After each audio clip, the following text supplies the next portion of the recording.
Hello everyone, Adam here, and welcome to the third episode of my new ISS series. Last episode was the addition of the Unity module, and this time we will be launching Zvezda to dock with the station.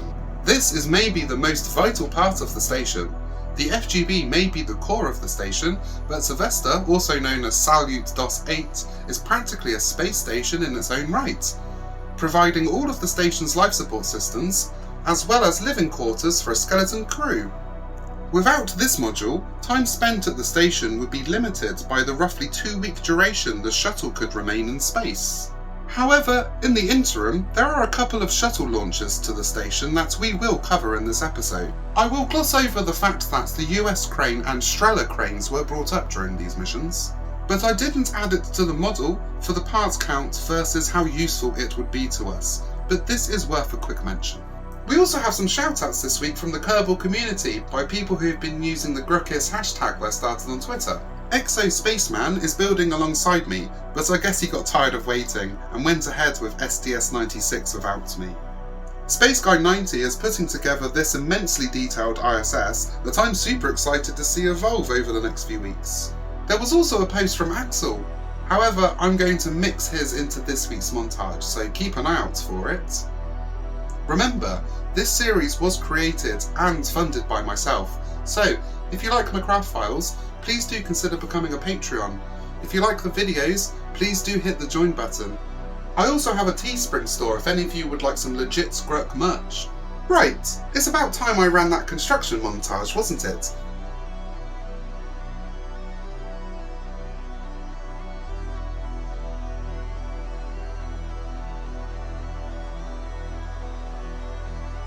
Here we are on launch morning, and although we launched in daybreak, when we went out to the pad, it was at night. But the shuttle stack sitting there, lit up by the xenons, is truly an awe-inspiring sight. Everybody's very happy and ready to go. We've been training for 9 months, and we're ready for this moment. Ground launch sequencer has handed off to Discovery's computers, which are now controlling the countdown.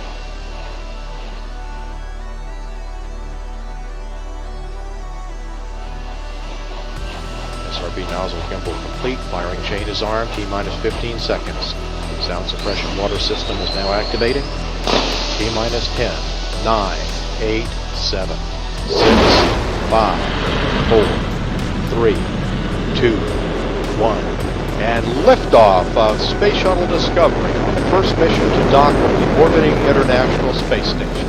And the vehicle has cleared the tower. Houston Discovery, roll program. Roger, roll Discovery.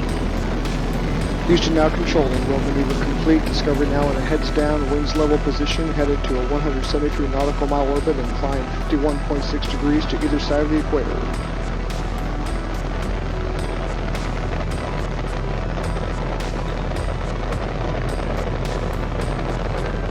At this point, the solid rockets are burning fuel at the rate of 6 tons per second each.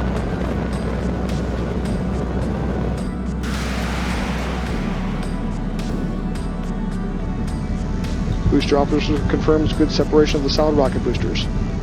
After a couple of minutes, the solids burn out.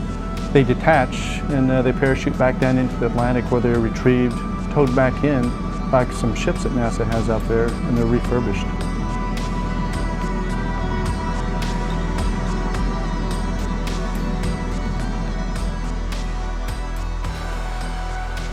This gives you an idea what 17,000 miles an hour looks like. That was the external fuel tank. As soon as we're on orbit, we open the payload bay doors. After we got to orbit, we started in on a very busy flight plan. Of course, a rendezvous takes more than one person, and the commander is actually flying the rendezvous, but also some of the other crew members are supporting. And there were several of us up on the flight deck looking at various navigation systems, operating a laser ranging device. Here's a view of the station from a camera in the payload bay. And finally, as it's coming down during the last part of the rendezvous, and just really moments before the first ever docking with the International Space Station. On the left, you see here the target that you use to actually fly the last part of the approach, and on the right, the final docking. And a very happy commander after a flawless rendezvous, and the rest of the crew is actually ecstatic too. And there's a view of the station out the aft window, and even though we've docked, we're not quite done yet. Tammy's operating the docking mechanism, and it takes several minutes after the initial contact before the final docking is complete. Well, the day after docking, on flight day 4, we prepared for the EVA. Once we're suited up and the suits are checked out, Julie, who's our IV crew member who actually does the choreography of the spacewalk from inside the space shuttle, will exit the airlock. We depressurize the airlock, and then Dan and I came out the hatch. I was the first person out, and I will hook my safety tether to the robot arm. Dan is out shortly thereafter, and he will hook his tether to a slide wire on the node, and then we'll prepare to do transfer operations on the space station. I'm catching a ride on the robot arm.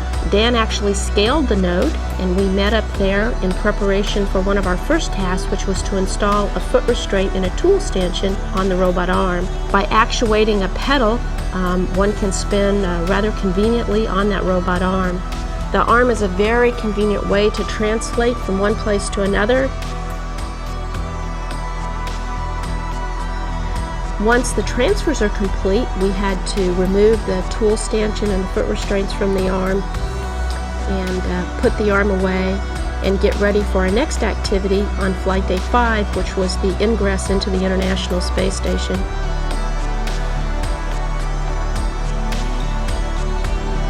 Valeria and I had the privilege of being the first in, but the rest of the crew was very soon to follow as we got our first look at the magnificent station in orbit. As we transferred items from the Space Hab into the space station, we had a series of tunnels to fly through. Here's a view of the transfer astronaut's job as I carry a bag from Space Hab up into the node. When I need some help, I can just reach out of the air and grab my friend Will. Back in Zarya, the Russian module, you see the crew starting to attach the bags that we brought up onto the walls and behind the panels.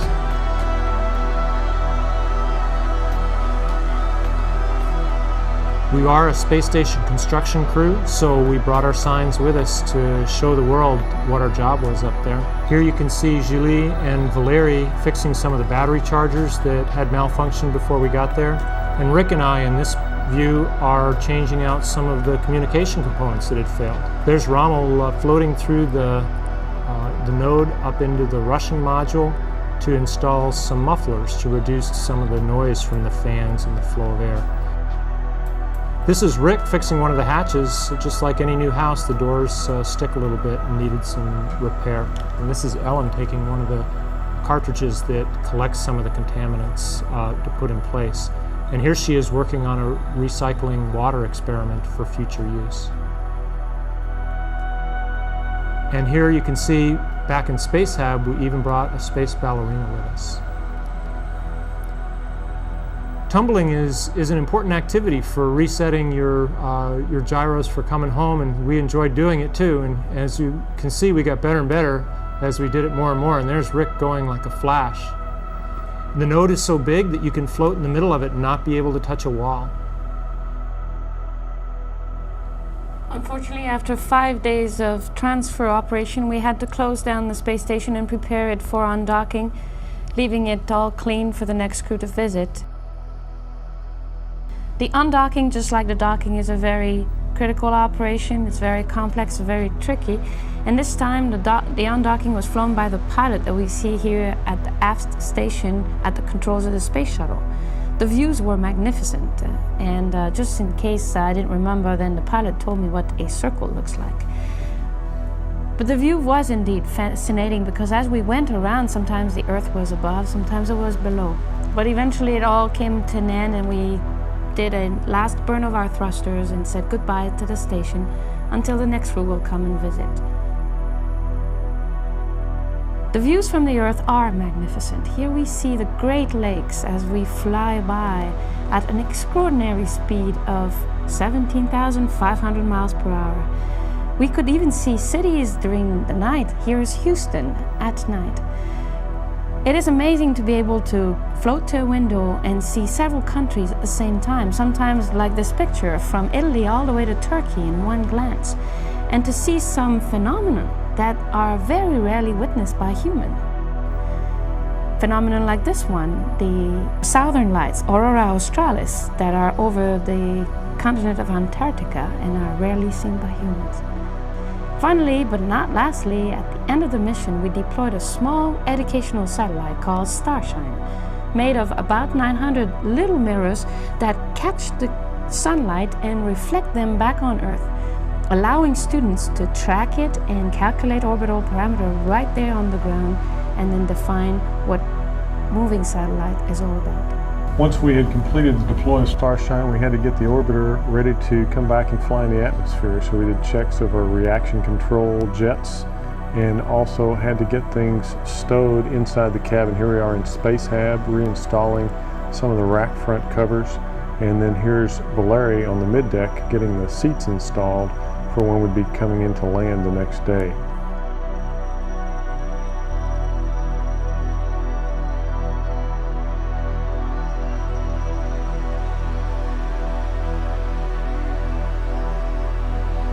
During the re-entry, the view out the window is just fantastic. It was amazing to see the glow out the overhead window. The different color that you see is pink and orange and yellow. We made our landing at Kennedy Space Center at night, and this is what the views were from some infrared cameras that were tracking us as we came around to line up with the runway, as you see out in front of the orbiter.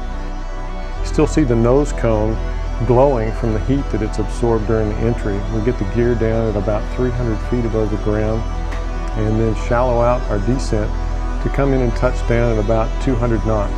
And then as we roll out, we deploy a drag chute to help us slow down and come to a stop. We had a fantastic mission. Our crew motto during our training was, if you're not having fun, you're not doing it right. And you can tell by the smiles on all our faces that we had a lot of fun on this mission and had a great time.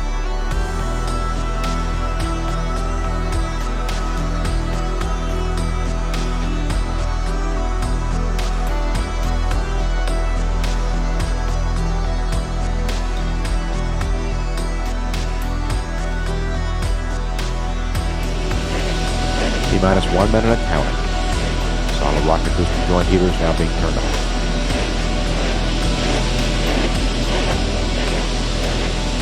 And solid rocket booster flight data recorders are activated. Close and lock your visors and initiate OT flow. Best wishes on your mission to service the International Space Station. Copy that. We're on our way to the station, and we'd like to say thanks to everybody who has made Atlantis and us ready for launch. T-minus 10, 9, 8, 7, 6. Main engine start. 4, 3, 2, 1, and liftoff of Space Shuttle Atlantis, a space shuttle for the 21st century.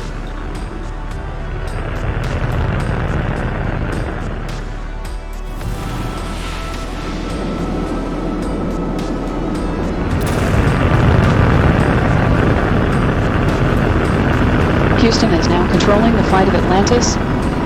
Roger, roll, Atlantis.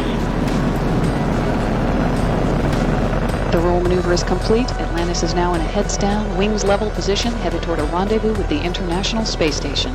Atlantis' engines are now throttling down to 72% of rated thrust as the orbiter passes through the area of maximum aerodynamic pressure.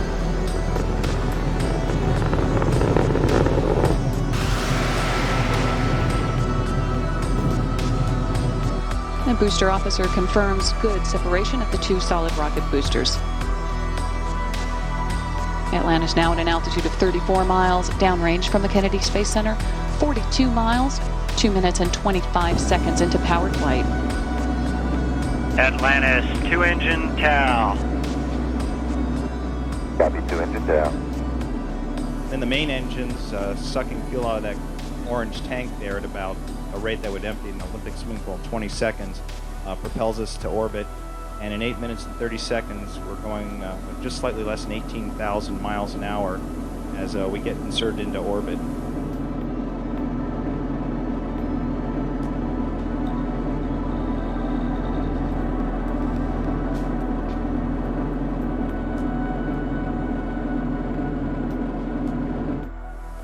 Right after we get to orbit, the main engine shut down. We call that MECO.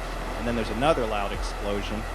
And the external tank, this amazing footage here shows the external tank leaving us.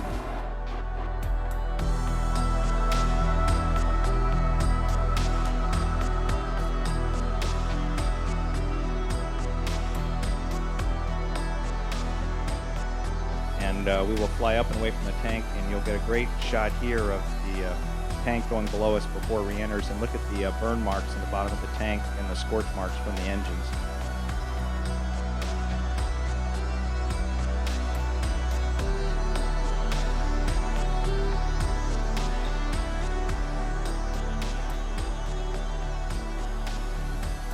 Well, the first thing we had to do during this flight after we got on orbit is rendezvous with the space station. This sequence of shots shows us as we come up from behind and below and then fly in front of and finally above the International Space Station, and we make our final approach from above coming down. The final approach shown here, the last few feet, that's the International Space Station in the top half of the screen. That's us and the shuttle in the lower half of the screen. Our approach speed is about 1 inch per second. My task is to fly inside the 3-inch circle, and it all worked exactly as we had been trained. Right here I push a button which fires rockets which thrust us up into the station to make sure we make good contact and good capture. Even though this was the first of many major tasks, you can see there's a moment of relief wow, we got the first one under our belts, now it's time to go to work inside the space station. As a rookie on the flight, there were many highlights, of course, but perhaps the day after the rendezvous was the biggest highlight. That was a spacewalk.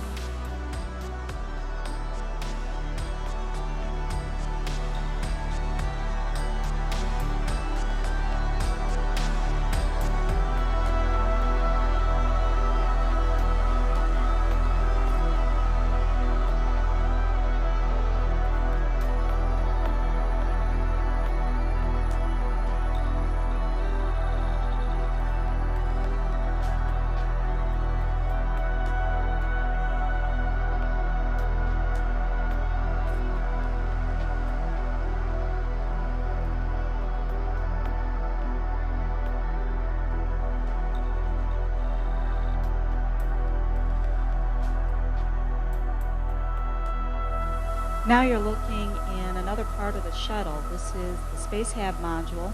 It's essentially a room addition that we had out in the payload bay. Here we had over 3,000 pounds of equipment that we had to transfer over to the station. There you see the 4 batteries that were replaced in the station earlier. This is just one of the pieces of hardware that we did transfer. It is important once you transfer it over to strap it down good and tight in preparation for the next station module that will be docking with the station, and you can see Jeff and I are about to do that. Those of you with sharp eyes may have noticed there aren't a lot of switches inside the space station, and the reason is we've changed to a new ops concept for how we operate space hardware, space station hardware. Jeff here is showing you a computer display, and it is through this display that we will do all the functions and controls.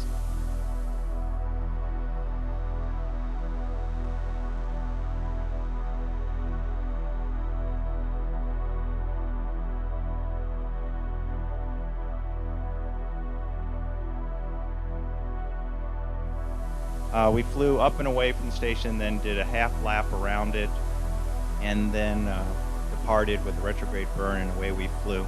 And you get some amazing footage here of the world. And next day we cleaned up the shuttle, and then it was time to get back in our suits, launch and entry suits. I call them the pumpkin suits.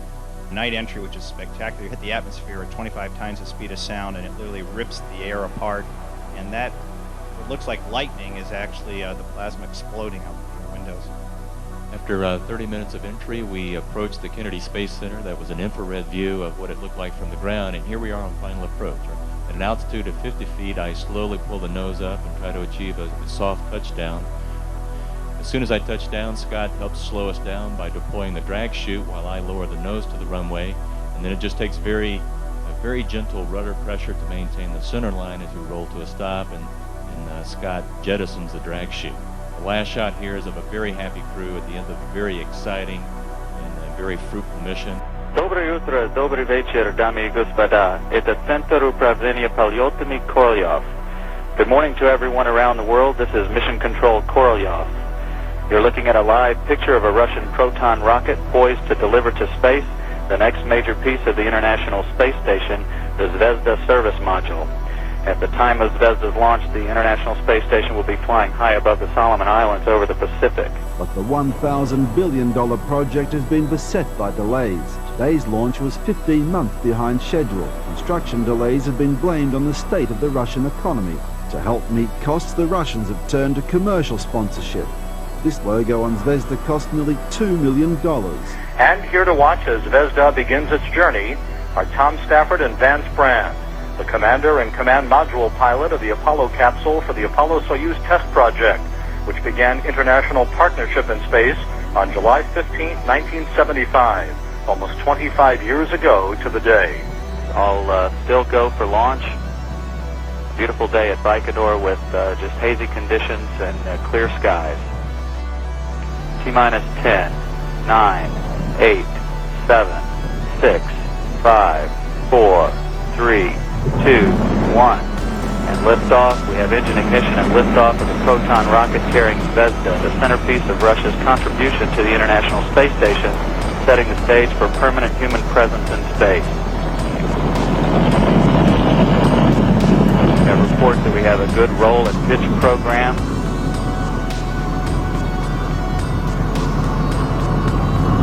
Of course, our first stage nominal so far, 25 seconds into the launch. Zvezda is heading toward a July 26th link-up with the International Space Station. Proton rocket delivering 1.9 million pounds of thrust from its 6 engines. The first stage of the Proton measures 68 feet in length, 24 feet in diameter, as it burns for the first 2 minutes and 6 seconds of the flight.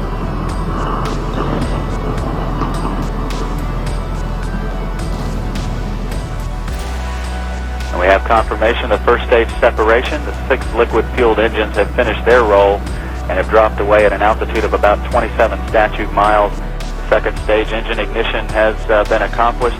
3 minutes, 30 seconds into the flight, we have confirmation that the nose fairing encapsulating Zvezda has been jettisoned at an altitude of about 48.5 statute miles, and in doing so has deployed 2 command and control antennas and a telemetry antenna on Zvezda.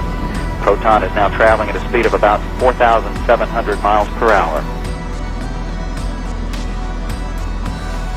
And we do have confirmation of second stage separation. We now have confirmation that the single engine on the third stage is burning. Proton's velocity is now more than 10,000 miles per hour. All continuing to go smoothly. The yaw, pitch, and roll commanding for the third stage is all nominal. Everything going very smoothly with this morning's launch of the Zvezda service module.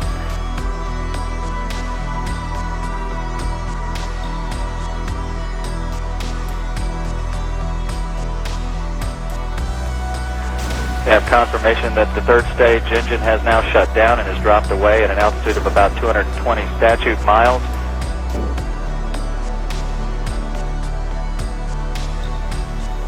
We have confirmation that the latch and spring mechanisms holding the core's antennas are in place, have been fired. Also, the latch motors that are holding the solar arrays in place are also being released.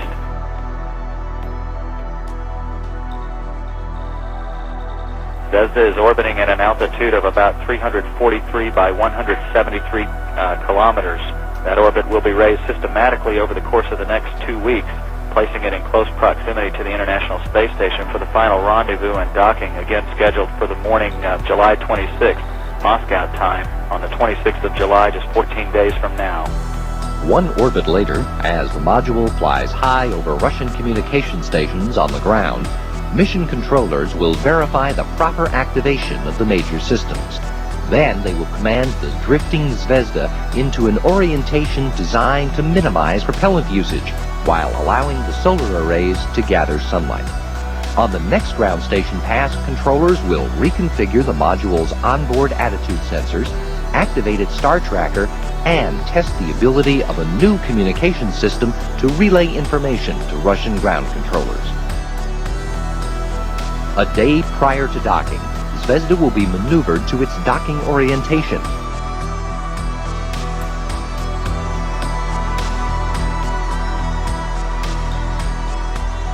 The next day, the Kurs rendezvous system will be activated, and Zvezda will become the passive partner to the International Space Station as it moves toward a docking with its newest member. With the Zarya module controlled, the station will chase and catch up to Zvezda.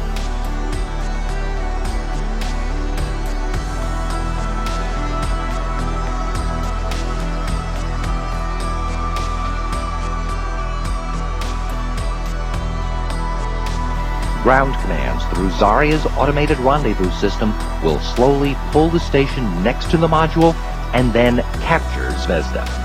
It will take approximately 25 minutes for the hooks and latches on the two modules to fully close, achieving a hard mate and adding a third module to the International Space Station.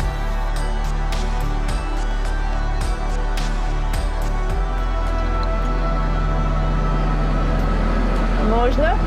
Снимаем. Чуть-чуть. So here we are in the heart of the space station, really. This is the service module. This is the central post.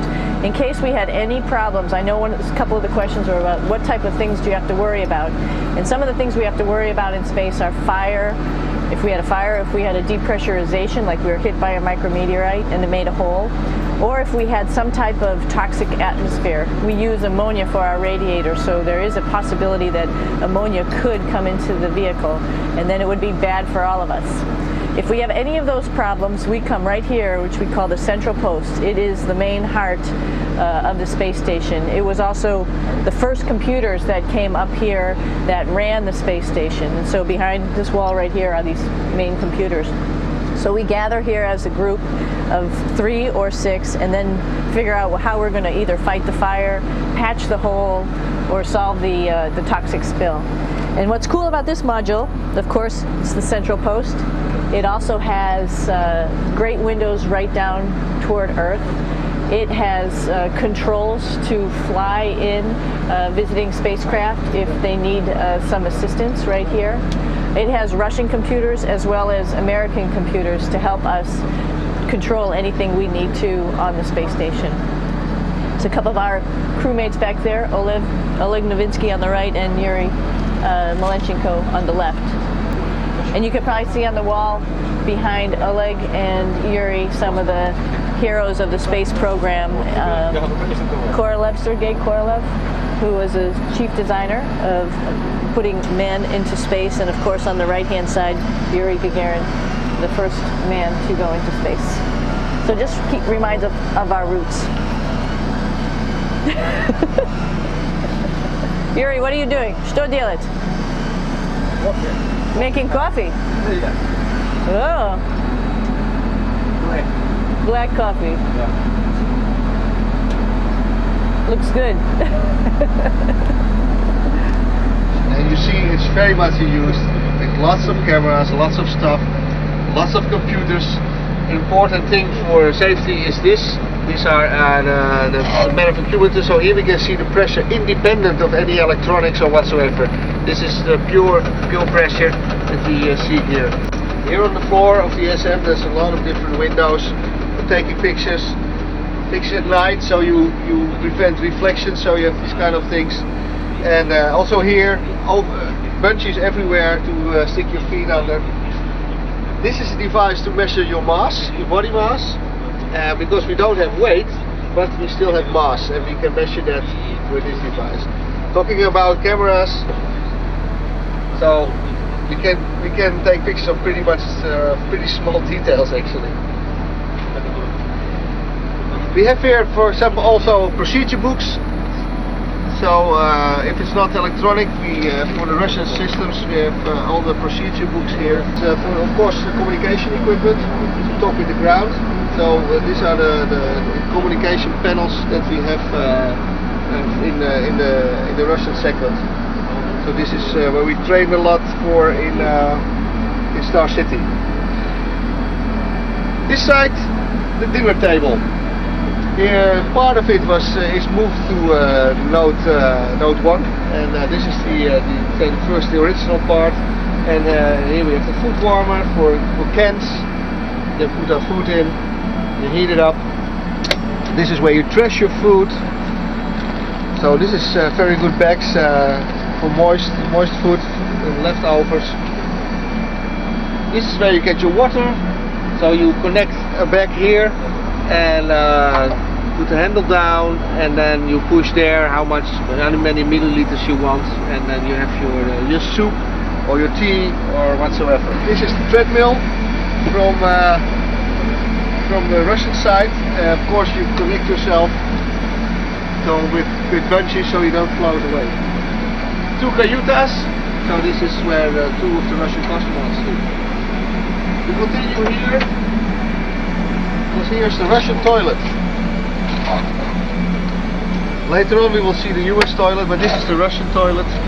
And the Russian toilet, well, it's the same actually as the American one, because it's the same device. This is for urine. Urine is used to make water again, so drinking water or technical water. So we use the urine. And the solid waste goes in these containers, and when they're full they are replaced, and finally that burns up in the atmosphere. About a month from now, an unpiloted Progress cargo ship will be launched atop a Soyuz rocket.